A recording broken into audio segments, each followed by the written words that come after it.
chairs at £11.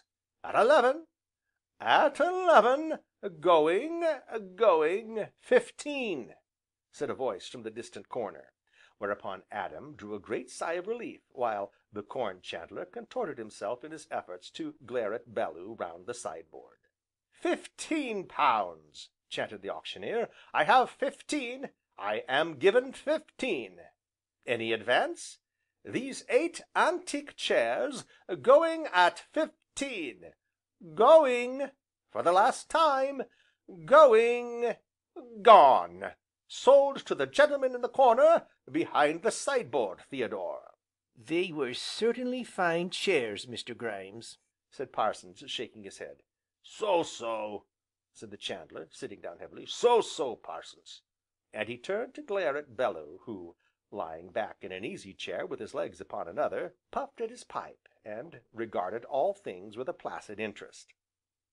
It is not intended to record in these pages all the bids that were made as the afternoon advanced, for that would be fatiguing to write, and a weariness to read. Suffice it that lots were put up, and regularly knocked down, but always to Bellew, or Adam; which last, encouraged by Bellew's bold advances, gaily roared down, and constantly outbid all competitors with such unhesitating pertinacity that murmurs rose, and swelled into open complaint, in the midst of which, the fiery visaged Corn chandler, purple now between heat and vexation, loudly demanded that he laid down some substantial deposit upon what he had already purchased, failing which, he should, there and then, be took and shook and throwed out into the yard.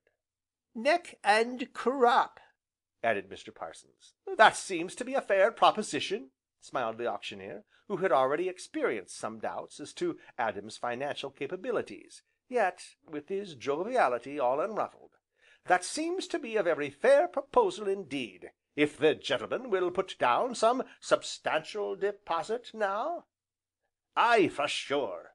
nodded Adam, stepping forward, and, unbuttoning a capacious pocket, he drew out a handful of bank notes. "Shall I give ye £100, or will 50 be enough?"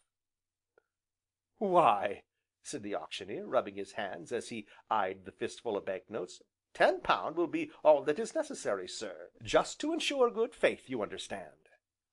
Hereupon Bellew, beckoning to Adam, handed him a like amount which was duly deposited with the Auctioneer.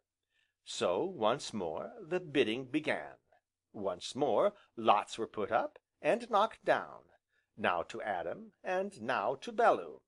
The bed with the carved headboard had fallen to Adam after a lively contest between him, and Parsons, and the Corn chandler, which had left the latter in a state of perspiring profanity, from which he was by no means recovered, when the Auctioneer once more rapped for silence. "And now, gentlemen, last but by no means least, we come to the gem of the sale, a sideboard, gentlemen, a magnificent mahogany sideboard, being a superb example of the carver's art. Here is a sideboard, gentlemen, which, if it can be equalled, cannot be excelled. No, gentlemen, not if you were to search all the baronial halls and lordly mansions in this land of mansions and baronials. It is a truly magnificent piece, in perfect condition, and to be sold at your own price. I say no more. Gentlemen, how much for this magnificent mahogany piece?" £10. 11. 15. 17, said Adam, who was rapidly drawing near the end of his resources. 18. This from Job Jagway. "Go easy there, Job," hissed Adam, edging a little nearer to him. "Go easy now. 19. 20, said Job. 21, roared Adam, making his last bid, and then, turning, he hissed in Job's unwilling ear: "Go any higher, and I'll pound ye into a jelly, Job." 25, said Parsons. 27. 28. 30, nodded Grimes, scowling at Adam. 32, cried Parsons. 36. 37. 40, nodded Grimes. that drops me, said Parsons, sighing and shaking his head. "Ah!" chuckled the Corn chandler. "Well, I've waited years for that sideboard, Parsons, and I ain't going to let you take it away from me, nor nobody else, sir." "At 40," cried the Auctioneer, "at 40, this 1," nodded Bellew, beginning to fill his pipe. "41's the bid, I have 41 from the gent in the corner." "45!" growled the Corn chandler. "6!" said Bellew. "50!" snarled Grimes. "1!" said Bellew. "Gent in the corner gives me 51!" chanted the Auctioneer. "Any advance?" "At 51 " "55!" said Grimes, beginning to mop at his neck harder than ever. "Add 10!" nodded Bellew. "What's that?" cried Grimes, wheeling about. "Gent in the corner offers me 65, at 65, this magnificent piece at 65! What, are you all done? At 65, and cheap at the price! Come, gentlemen, take your time, give it another look over, and bid accordingly." The crowd had dwindled rapidly during the last hour, which was scarcely to be wondered at, seeing that they were constantly outbid, either by a hoarse voiced, square shouldered fellow in a neckcloth, or a dreamy individual who lolled in a corner and puffed at a pipe.